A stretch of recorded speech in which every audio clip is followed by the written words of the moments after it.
certified personal trainer by Wilde in Athens, Greece. 大家好，我是翠婷哥。 I'm Deborah Goldberg, Alpha Partner in Australia and New Zealand. In Accra, Ghana. In Bangkok, Thailand. Hi everyone, I'm Robin from Korea. I am Chen Nanzhi. I'm Sun Xizhou, NASM CPT CSDS in Beijing, China. I am Olivier. Je suis Fabrice et ik ben Timothy. I'm Stefan Stanovic in Novi Sad, Serbia. In Taichung, Taiwan. This is Physical Coaching Academy, coming right at you from the Grand Place in Brussels, Belgium. I am Maria and I'm certified personal trainer by NASM in Athens, Greece. المملكة العربية السعودية. Grit, c'est grandir. 勇气是不断成长。 열정은 곧 성장입니다. Coalition. Grit 是一个社团。 It's what makes us reach higher. We are NSM, International Community. Bring it on, we're ready.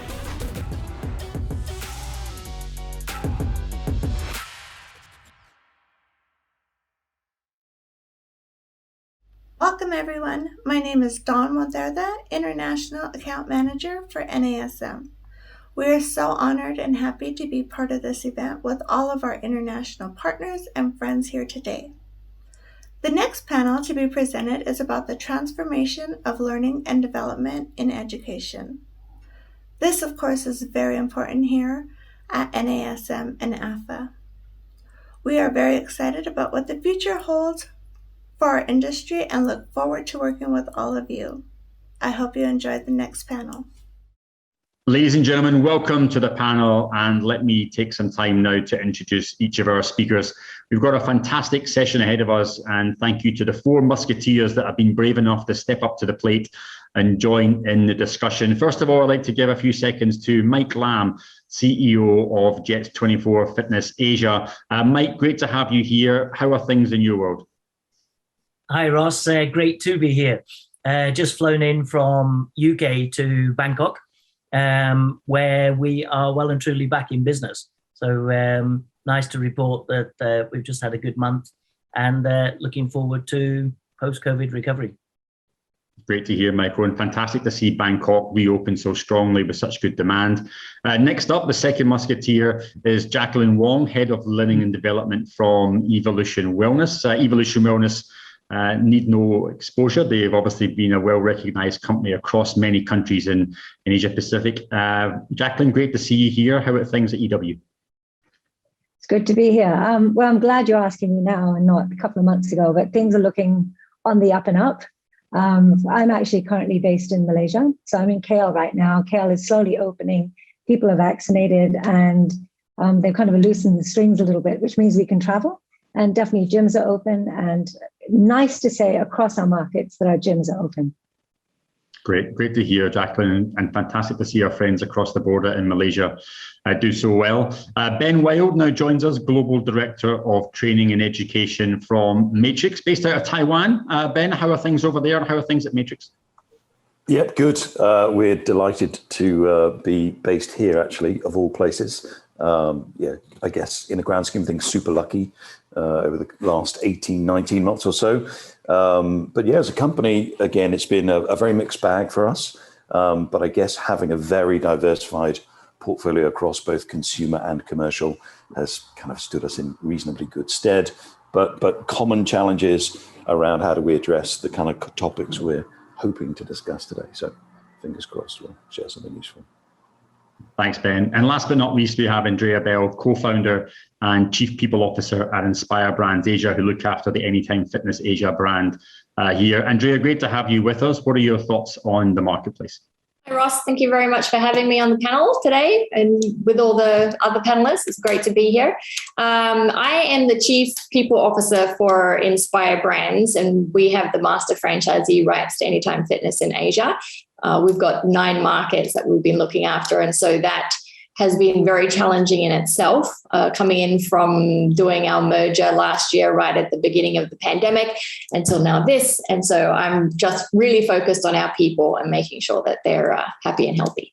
Thanks, Andrea. Mike, let's get into the first question straight away. Reflecting on the last 12 months, what are your thoughts overall in terms of the marketplace, how you've recovered through this, how you've managed to navigate your way through this crisis and come out the other side? And then maybe flavouring into that a little bit, specifically about training, educating, upskilling your staff. What are your thoughts on how you've managed to navigate this crisis with them? Yeah, obviously the beginning of 2021 was a real yo-yo, as in I think January 2nd, January 3rd, the Thailand market in particular was all open.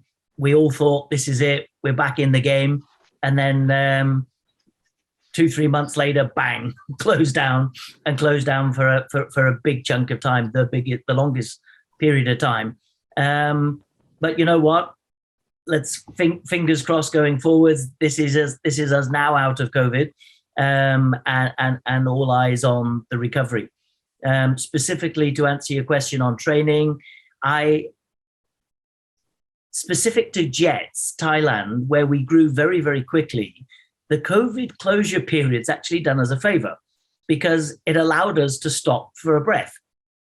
And we've used that time to think more about what we're doing in terms of staff development, our training programs. So yeah, I'd like to say that we're in a better place going forwards.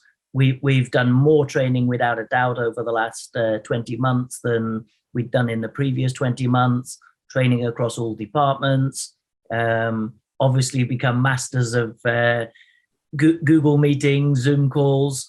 On an almost humorous note, I don't know if others out there have had to manage their rules and regs for Zoom calls, but we've been through all of that. Are you allowed to not have your live picture on? How long can a pee break be? All good stuff. But yeah, and I think those kind of calls will remain in place. I think we definitely will require that bonding during team meetings where we'll do it in person. But I think some of them for sure going forwards, we will continue to use the Zoom calls. And certainly as we're spread across Thailand or across Asia, it allows you not necessarily to require people to travel for half a day to attend a meeting when you've learned the art of doing it and the do's and don'ts of cyber calls. Thanks, Mike. Jacqueline, over to you next. Obviously, Mike's just laid out some great increases now in the number of training that he's seeing across his business. Are you seeing the same kind of big picture thoughts at Evolution Wellness? Well, I think at the start of the pandemic, no one knew how long it would last. So, everyone moved from face-to-face training to online, and there were so many courses available, a lot of them free of charge. We went to Allison, Udemy, Coursera, and started pushing our staff toward those courses. But after a certain amount of time, it became clear that this was here to stay and we needed to find a more sustainable solution. Traditionally, we had always been very strong on face-to-face training. So it was all about experiential learning, learning on the job, learning through a strong team of facilitators that were also role experts. But overnight, that all stopped and we needed to look at a different solution. So I kind of toyed around with different LMS platforms and then settled on the requirement that we needed learning to be in the pockets of our staff. A lot of our staff are in clubs. They don't sit in front of a screen. They need to learn in their own way, in their own time, and on their mobile phones. So we engaged a company called EdApp, which is basically it's a mobile micro-learning platform. And since, I think, March this year, we've had 4,500 learners on there, 57,000 hours of learning, and over 115,000 courses completed. So we've managed to move some of our learning onto EdApp. We've also managed to use EdApp to engage with people. There was a long time where people weren't able to get into clubs, but still wanted to hear and feel part of the organization, what's happening, where are we doing well, what can they look forward to? So we were able to use EdApp to quickly engage and communicate and connect with people. Another thing we learned over time is when a club's been closed for 3 months or so, and staff are forced to do something else sometimes, it's how quickly we forget the basics. So again, we've had the opportunity to use EdApp to just remind people of what it is, one, that they need to know, what are the, whether it's SOPs or ways of working, and what is new. So in preparation to come back to club openings, because in Malaysia, SOPs change all the time. It was a quick way to get those SOPs across and make sure that our staff were ready to open. Thanks, Jacqueline. Ben, let me pull in you just now. Obviously, you are slightly different strings to your bow here. Not only are you training your own staff, but you're also training multiple clients. So maybe some big picture thoughts on the last 12 months for you as a trainer, an educator, and obviously in charge of a global division for learning. Yeah, look, firstly, I think I'd tend to agree with both the observations of Mike and Jacqueline so far.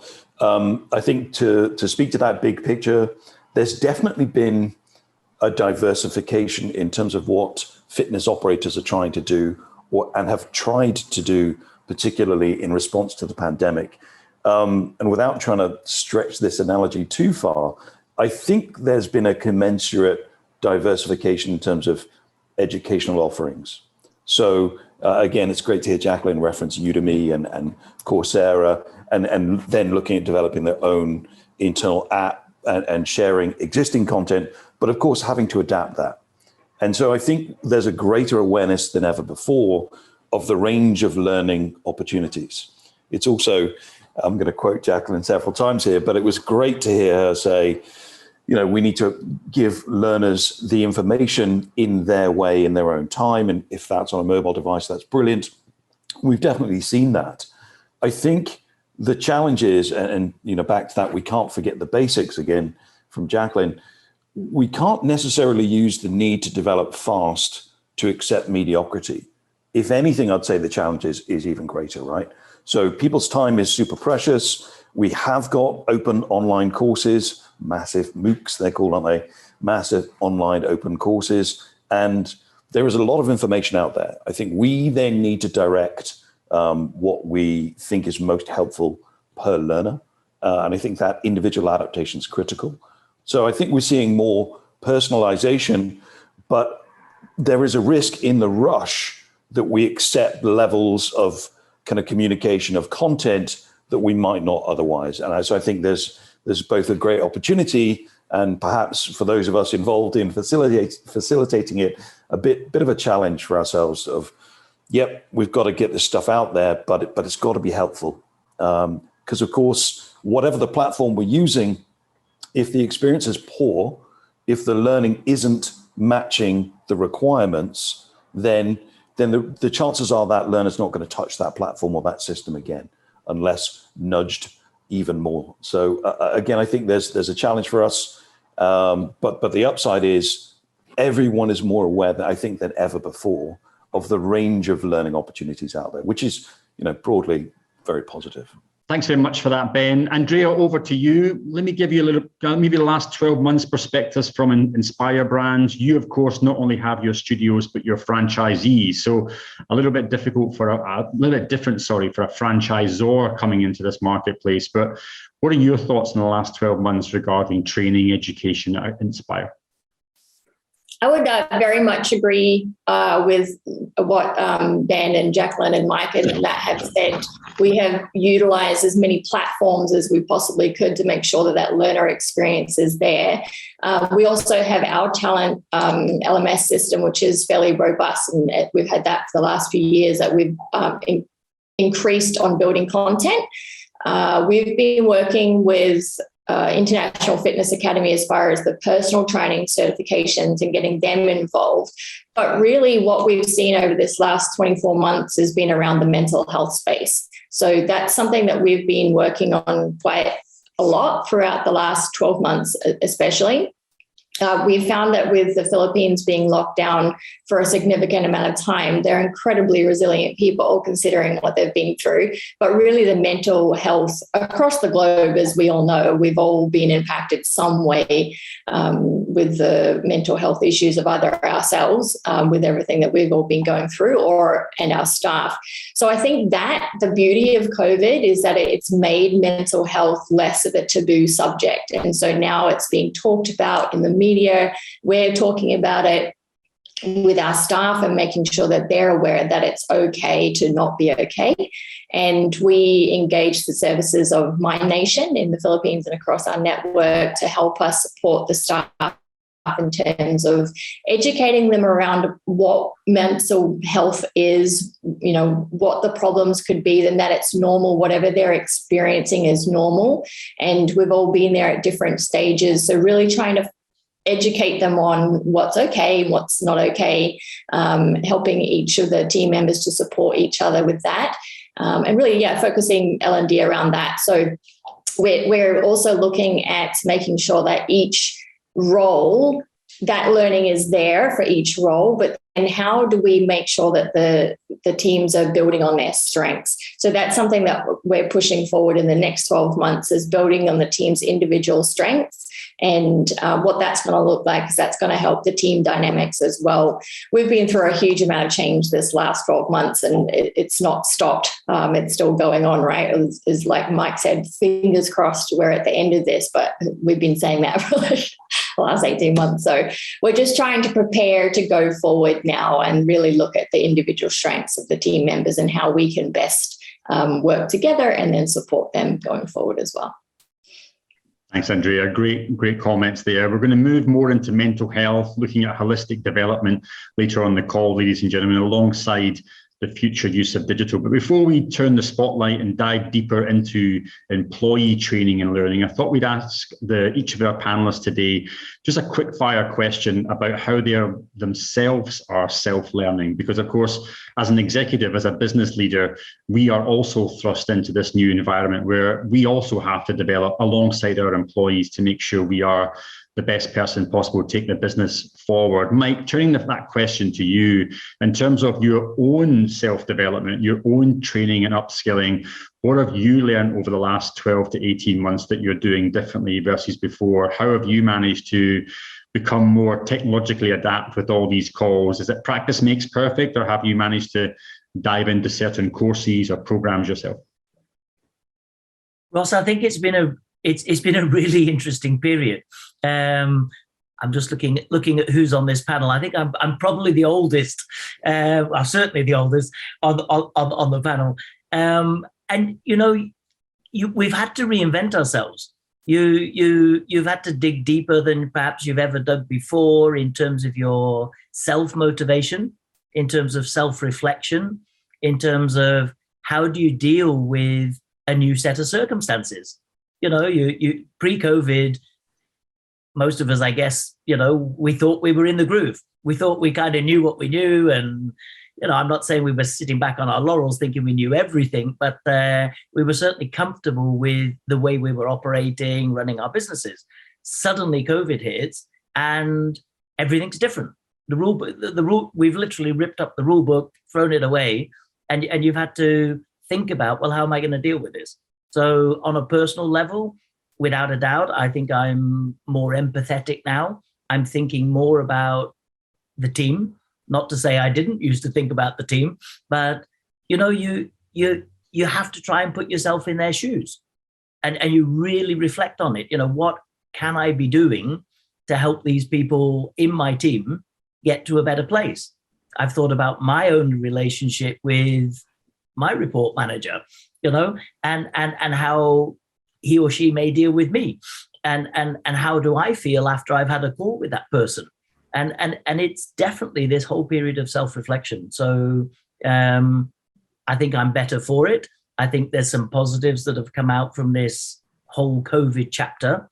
I've had more time to read, to learn, to explore new things. So for me, I just put COVID down to part of life's journey, and I think I'm probably better for it. Thanks, Mike. Great ideas there on self-reflection. Jacqueline, would you think the same? What are your thoughts in terms, obviously, of both a business leader, but also someone who themselves is leading up the learning and education of a large international group? I think personally, I'm very much with Mike. You know, we were everything just continued as it always did. We were very comfortable. Then all of a sudden, as we spoke about earlier, travel stopped, ways of working changed. We were not able to connect as we used to. We were locked indoors. So personally, in the beginning, I really struggled. I struggled with not being able to leave the house. I struggled with not being able to go out for a walk unless I was going shopping. So being forced to go for a walk, carrying a shopping bag in case I was asked. I struggled with not being able to exercise the way I wanted to exercise. I turned 50 in complete lockdown. And a lot of it was just coming to terms with you can't control everything. And that's where that whole mindfulness piece comes in, where you need to sit down and you need to do a lot of work. Why do I need things to go the way I want them to do? What can I learn from this experience? What are the things that I can be grateful for? That was on a personal level. On a professional level, I think I spent the first month or so just experimenting, learning different things. I took maybe every course that there was to take. So I learned a little bit of this and a little bit of that and dabbled with that. But one of my biggest challenges was my background is in group exercise. So when I conduct training, it's very kinesthetic and I get people to move a lot. You can't do that online. So what I really learned was when you're doing an online workshop, how do you engage people without getting them to move across to the other side of the room, or without having them huddle over a flip chart and solve a puzzle or work through some activity cards. And that took a bit of work for me. And I remember being exhausted at the end of a 2-hour training because you just give so much more energy and you have to be that much more larger than life. Outside of that, then once we moved into EdApp and a micro-learning platform, again, it was a big, steep learning curve because I then had to start course authoring, using a different platform, using things like Canva, coming up with banners, coming up with all sorts of different things that I hadn't done before. So, personally, that's been a lot of growth for me on that side of things. It's just how do I do what I used to do and translate it into one online and onto a platform.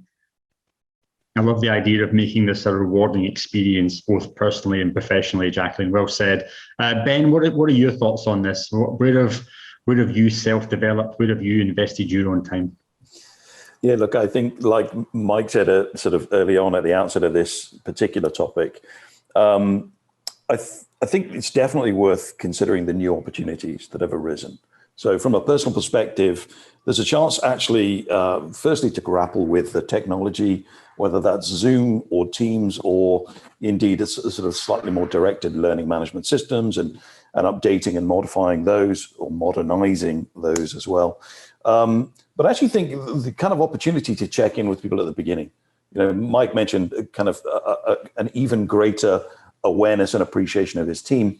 I think that's something that is completely okay and completely appropriate now, whereas before it depended a little bit on how well you knew those individuals. And I think we've all had, people on calls and sort of fairly emotional, substantial events that have colored that. And I guess seen work in a slightly different perspective.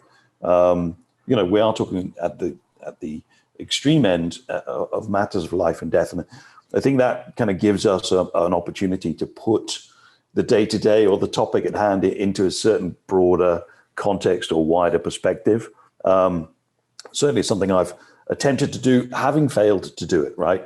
So again, I learned by many of my mistakes, and having missed that opportunity to check in with a really good colleague of mine who went through, some of the worst family-related COVID experiences.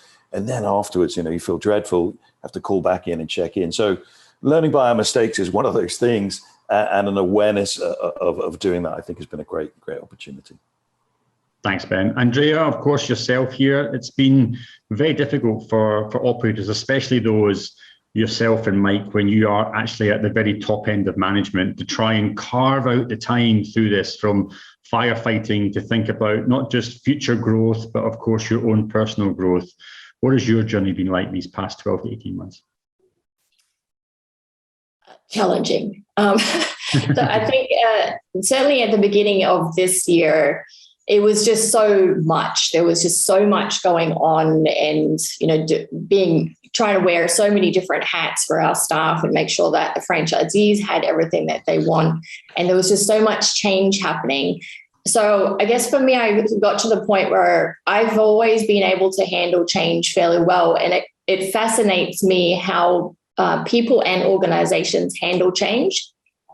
So actually, I'm just started my master's degree in change management, and it's based around the individual and organizations. And it's such a fascinating subject to me to see how individuals connect on different levels and how different team dynamics work and how that affects the organization. So I'm very much into that at the moment. I love to connect with people, and that's sort of my thing within the company at the moment, really just reaching out and seeing what I can do to help, what I can do to support the team.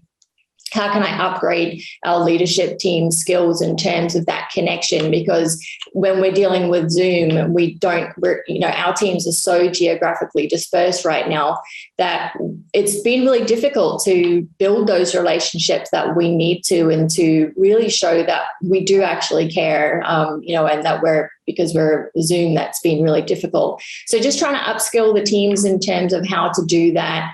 And just get them to be able to connect more.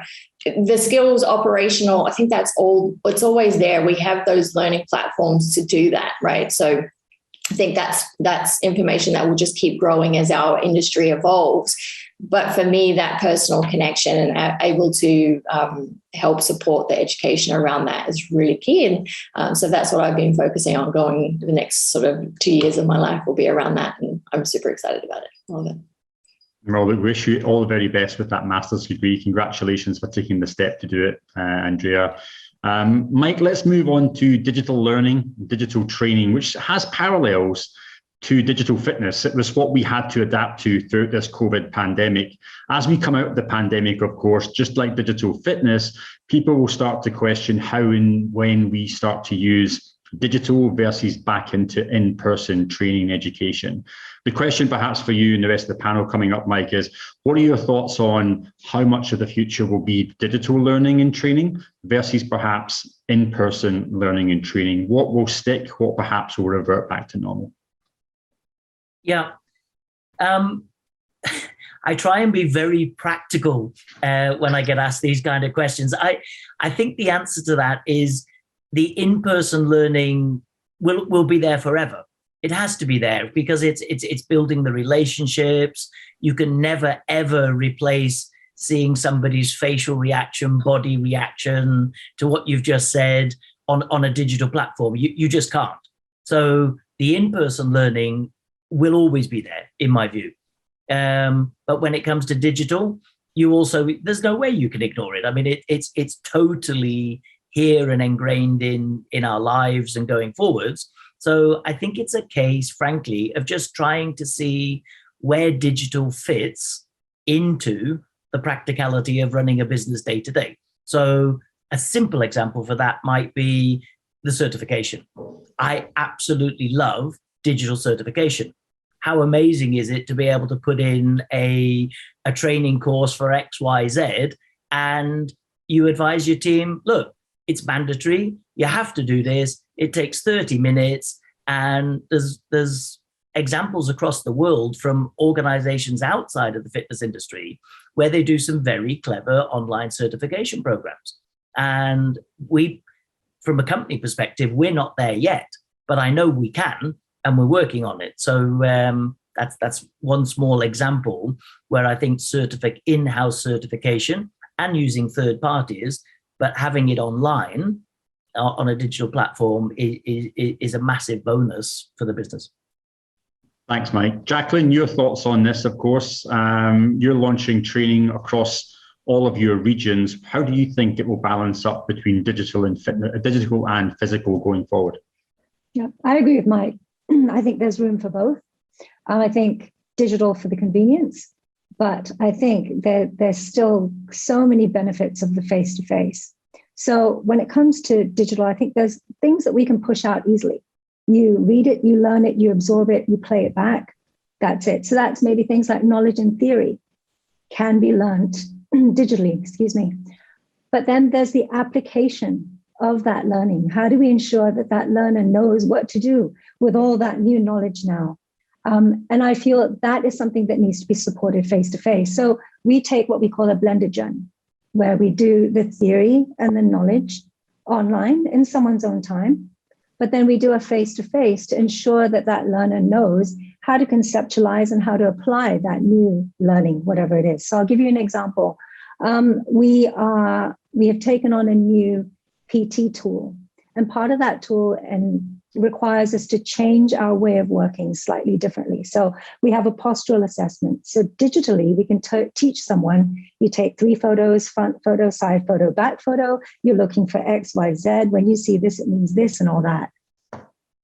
But you're working with a real person. And while you're taking pictures of them and scrutinizing them with one eye closed and drawing a line, how do you do it in a way that that person feels non-intimidated? They feel engaged, they know what you're doing, and then they know it's doing them good. Something like that needs to be done and supported face-to-face. That needs to have someone role model it well.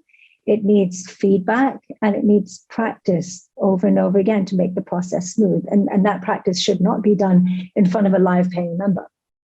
So there is space, I believe, for both. Another point, we're a people industry. So we're in this just to support and to help people.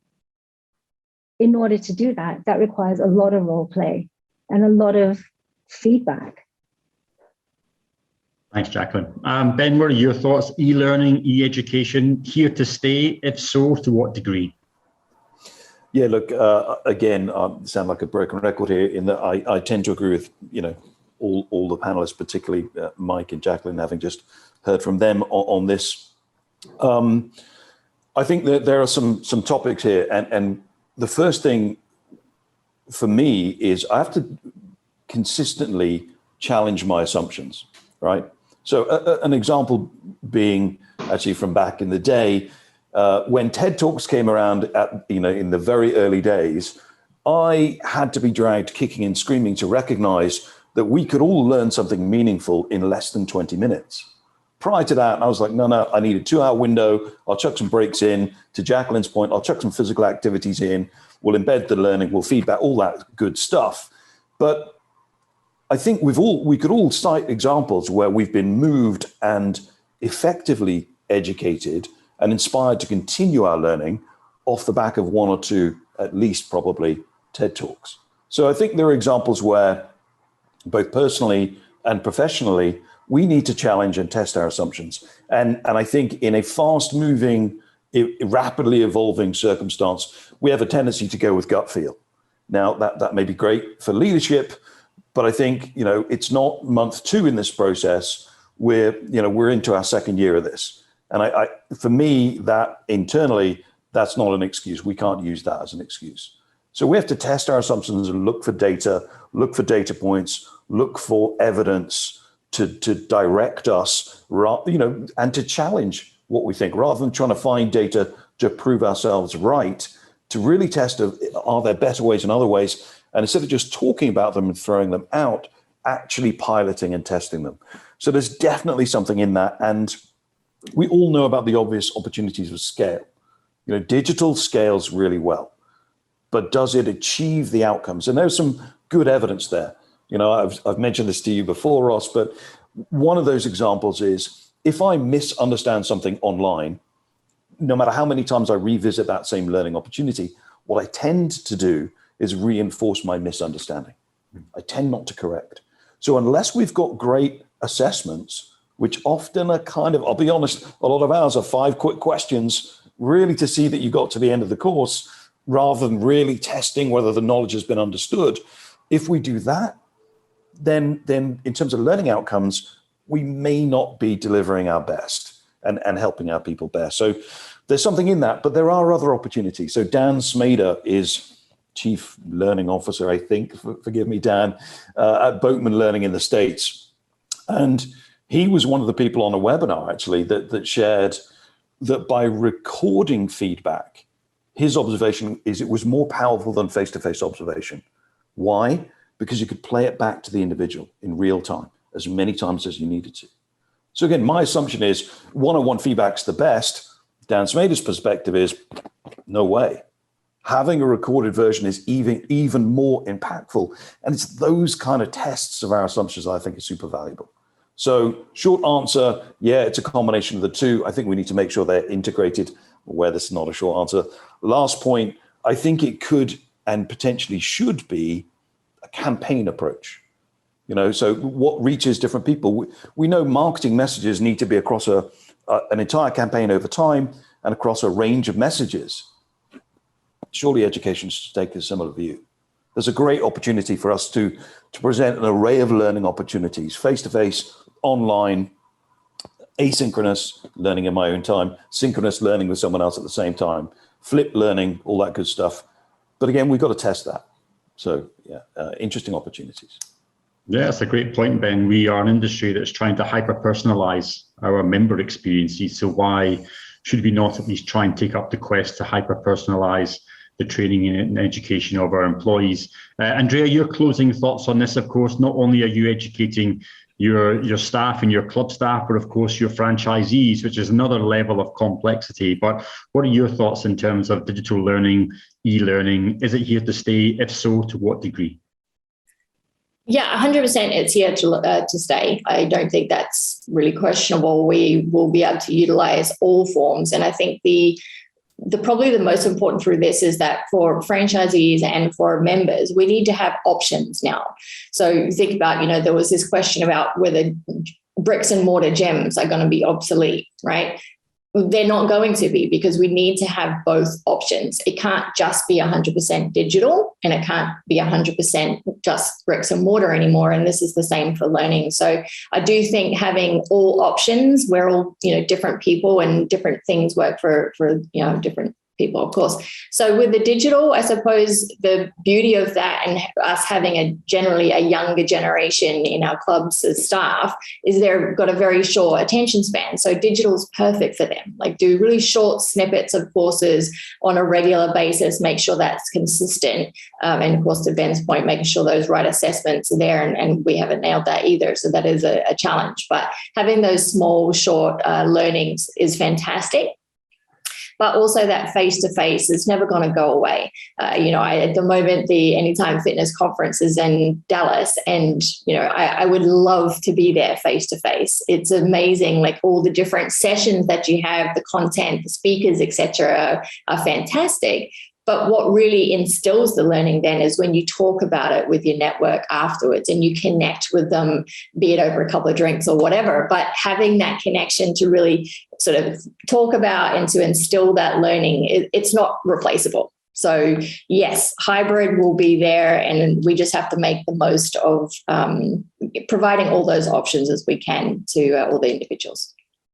Thanks, Andrea. Good points on shorter context, shorter formats, different formats, to make sure people are digesting this and learning as effectively as they can. Andrea, let me stick with you with the next question on this format, which is, we're looking now at fitness businesses becoming wellness lifestyle businesses. We are now more holistic in the services we offer, or at least are looking to offer. When you are trying to design programs to educate and upskill staff, traditionally, they've been normally, personal training or group X. But of course, in today's marketplace, you could throw 100 new ingredients at them. What are your thoughts in terms of how you broaden the scope of your education and the topics that you're going to be presenting, I suppose, both to your gym instructors, your club staff, and of course, to your franchisees? What's changing in your mindset to what you now have to offer in terms of content? Yeah, Ross, I think it's wellness, like wellness is in the whole person. It's not just physical fitness anymore, and it's not a one size fits all. We all know this, we've moved forward through this.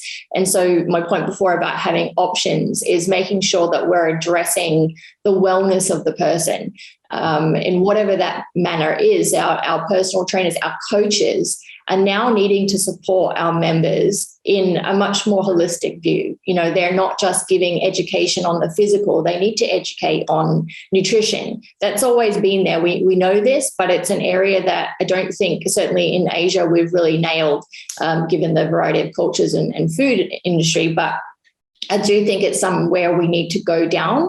How we're going to do that, I'm not sure. But certainly if you look at Europe, all the gyms there have nutrition. It's a huge component to their to the fitness industry. America, Australia, it's you have nutritionists. It's all very clear and certified. We just don't have that yet in Asia, so that's something that we need to be able to channel and go down. And also, of course, the mental side of our members, understanding, and to Mike's point, we're now probably all more empathetic to our members, to our staff, to our franchisees on what they're going through and what they need to be successful. And so it has to be personalized. It can't be generic anymore, or even slightly generic. It now needs to be this instead of this. So that's where I think the direction we'll need to go in making sure that we're covering all those areas, and especially those areas that we didn't necessarily touch on so much in the past. Thanks, Andrea. Mike, let me pull you in here just now. Wellness, lifestyle, nutrition, mental health. There's a lot of bases that you could cover off if you want to now as an operator. What do you think is possible, though? Do we have to widen it that far? Do you have to offer everything to everybody, optionality? What do you think in terms of what needs to be built to make sure you create the best staff for the future? Ross, it's mental wellness and nutrition. They've been the missing pieces from the fitness industry, but it's not new. It's been there for 20 years that we haven't done well enough in those two arenas. And all I'm going to say is I think COVID has provided that breathing space again where you revisit it and think, you know what, we've got to do something about this. And so without saying too much, it's very, very topical within our group to see who can actually put something in place the quickest and the best. For the future, because it's definitely got to become ingrained in the business. With it, certainly in Asia, and as Andrea said, there are examples where it's been done better in the fitness industry outside of Asia, and it's time all of us within the Asia region did a much better job, and that's said positively. Yeah, well said, Mike. Yeah, well said. Jacqueline, what are your thoughts? Obviously, you're designing these programs now internally. Are you seeing more of a focus on mental health, wellness? And I suppose maybe a dovetail question to that is, there seems to be a lot more technology now that staff have to be able to digest and accommodate. Is training around digital technologies, is that also something you're having to craft? To answer the first part of the question, I think similar to what Andrea said, we have always taken a more holistic approach to fitness. So when we talk about training a person, it's not just their physical health, but it's also, we look at things like stress, at nutrition. We look at how much sleep they're getting, because we understand that to help them, we need to understand everything else that's going on within them and within their bodies and within their lives. So I think since the last 4 years, we've always incorporated that into our education. But I think what has come more to the forefront, especially in the last 18 months, is the whole concept of mental health, of resilience, of the ability to fight stress. And I think Andrea mentioned earlier the importance of giving people options. With EDAP, what we've been able to do is not just our education, but we've been able to give a suite of other optional courses that our staff can opt in for. And a lot of those revolve around wellness. It's about resilience. It's about food and mood. It's about how to live better, how to be happier, how to have a positive mindset, all the stuff that really has been challenging people over the last 18 months. I think the question earlier about how important is it to be an expert versus someone diverse in different topics, I think you need both. I think when it comes to personal training, especially, you need someone who has that education. You need the expert who knows about the human body and how to train somebody. But because we're in the business of supporting, coaching, and helping people, you want someone that can relate to you. You want someone that has enough knowledge about nutrition and stress and sleep and mindfulness and resilience to be able to have those conversations with you and to be able to help you navigate through all of these challenges, as well as getting your own physical health better. Yeah, great points, well made, Jacqueline. Thank you for that. Ben, kind of sliding into that topic a little bit more, what are your thoughts in terms of the topics and education you'll be offering going forward? Is there now a bigger scope, a bigger breadth of education you now have to look at?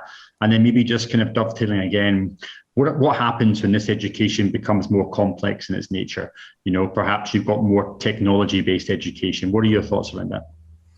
Yeah, so on firstly, a caveat, I'm probably the least qualified on this panel to speak to the specific topics.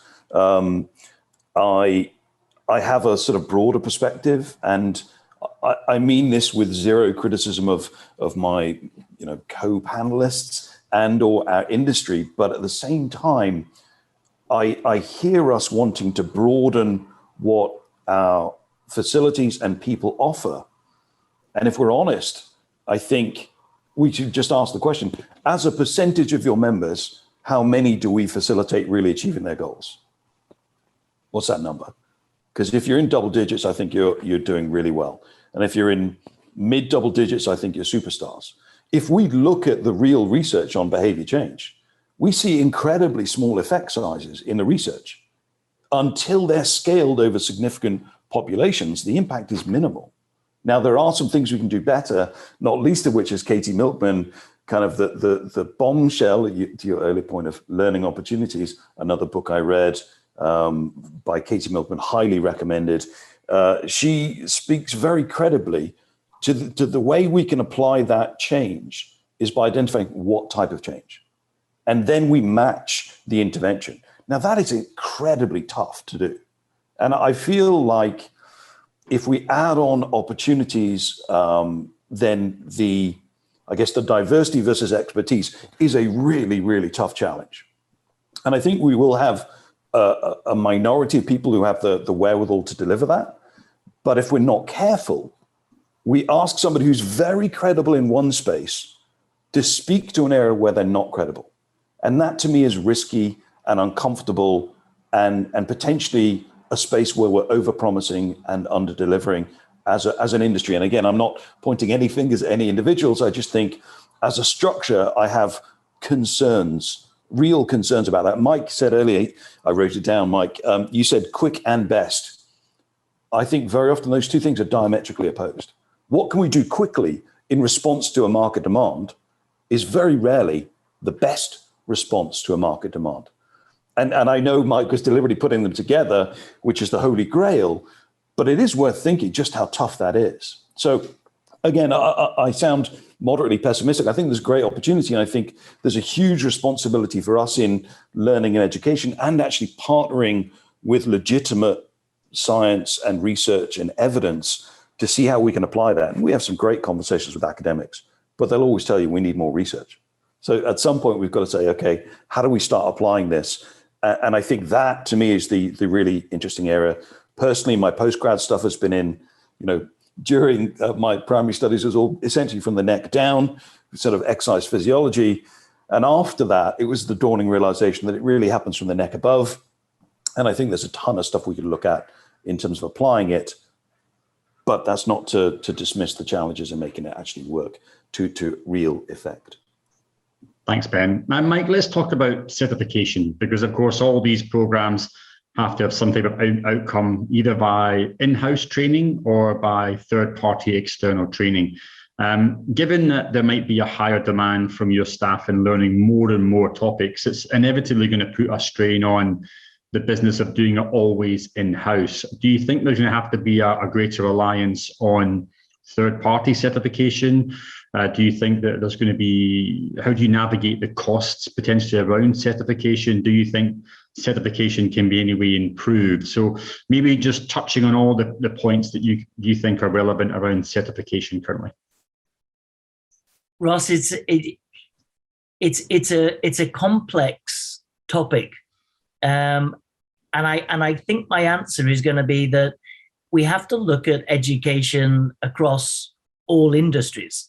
And I don't think we can overly govern this, so that if you look at a BSc in economics or a BSc in law across the 50 most advanced nations in the world, there isn't one way of doing it.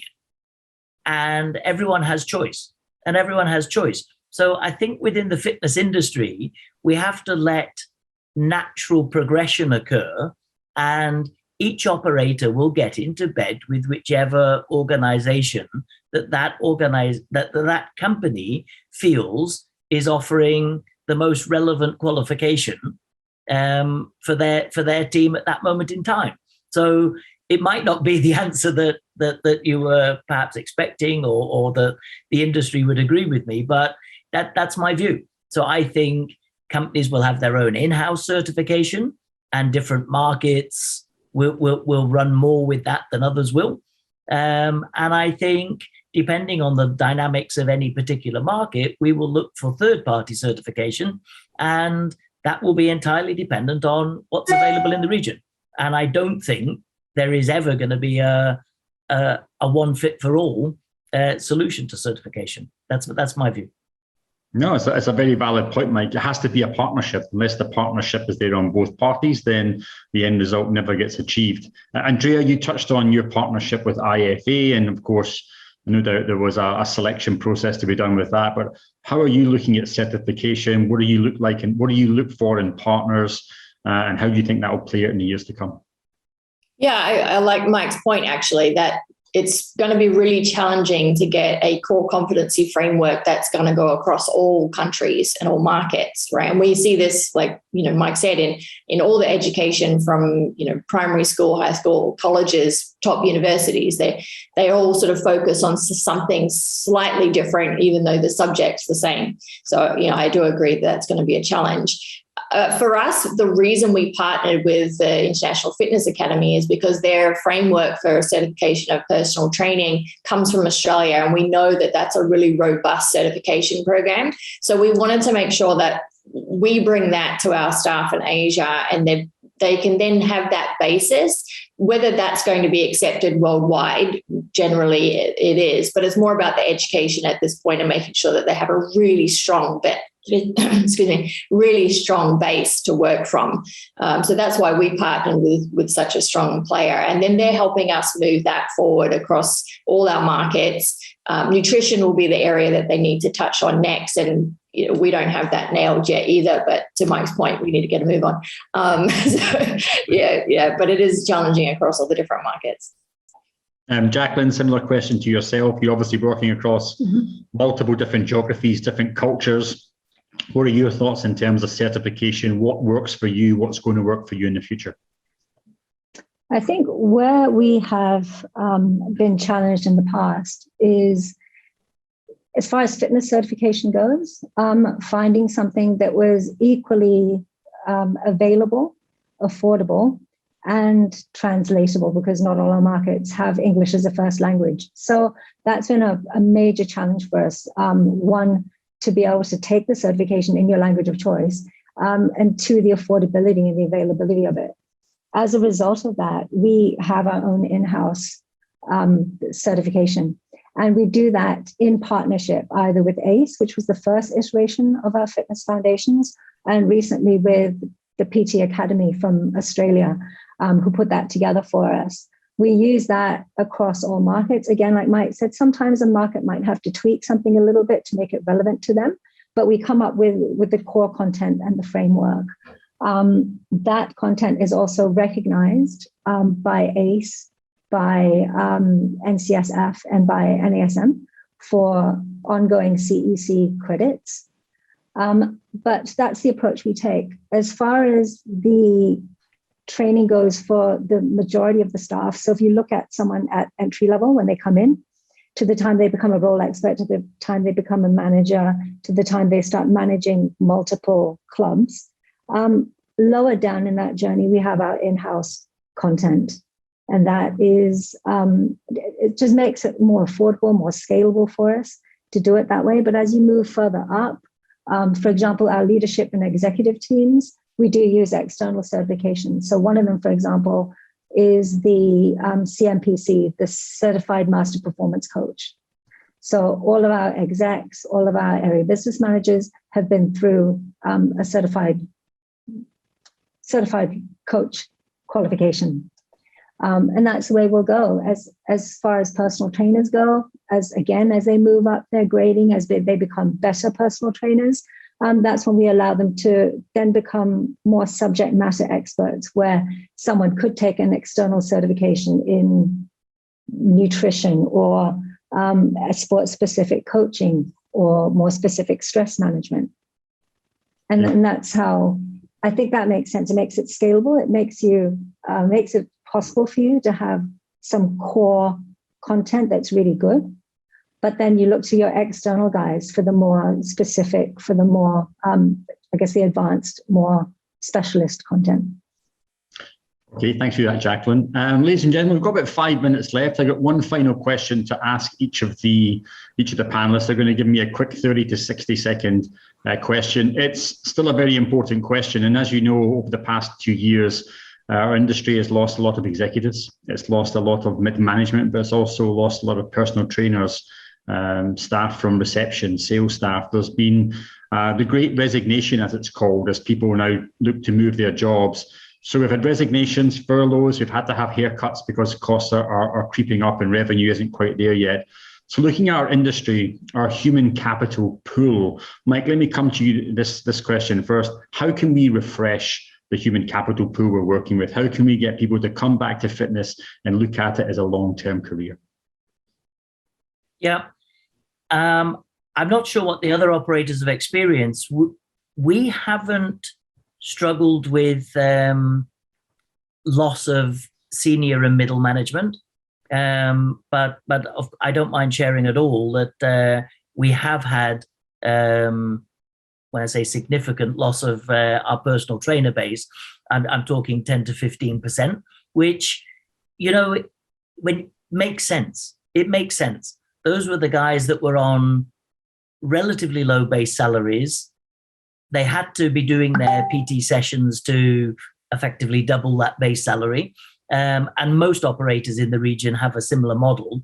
Therefore, during COVID, even if we had the luxury of providing them with their guaranteed base salary, they still had to go out and find something different. So you can't blame them, and I don't blame them whatsoever for going to find something else. My hope is that as the industry rebounds, which it is and 100% will, whatever it is they've chosen to do to survive, they will look back and think, you know what, I loved the company I was working for and I loved the job I was doing, and there is nothing better than the fitness industry, and they'll be back. So my view is half of the loss will be back. They'll be back within 12 months. I may be proven wrong, but that's my personal view. I think that the universities are still pumping out good talent in terms of prospect team members for us, personal trainers I'm talking about specifically. And so, we will just have to get hungrier than ever. And yes, there may be some pressure on the industry as the multiple operators and single club owners are all chasing those that fresh blood, so to speak. But you know what? We'll get through it, and we just have to sharpen our skill set in terms of recruitment, what we offer to the staff.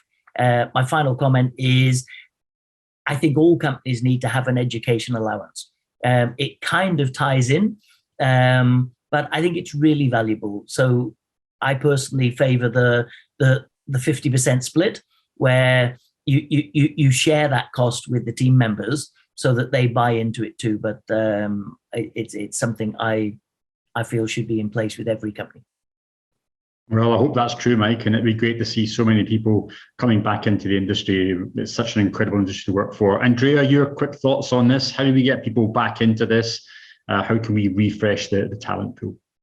Yeah, much along the same lines as Mike. Look, we all have lost varying degrees of people, whether it's through resignations or furloughs and such. We've been lucky we haven't lost that many. But I think going forward, people want to know that the company they're working for and they're committing their time to really cares about them and wants to grow them through. And so that's having that culture of care and focused on the people itself. So that's what we'll be doing. And, again, to Mike's point, they'll come back. They're looking for companies that, they want to stay with and that they want to build that work family around. So that's where we'll be going in that direction. Thanks, Andrea. Ben, I'll come to you first, and then Jacqueline will have the closing thought. Ben, what are your thoughts? Yeah, look, I don't have clear answers on what's going to effectively redress that change of focus for people. But I really do think that learning and development or education, whatever title we call it, I really do feel that that's part of the solution. I also think there's a great opportunity, and I welcome the opportunity to kind of refocus on what we're calling the talent pool. And I love Andrea's idea of a culture of care.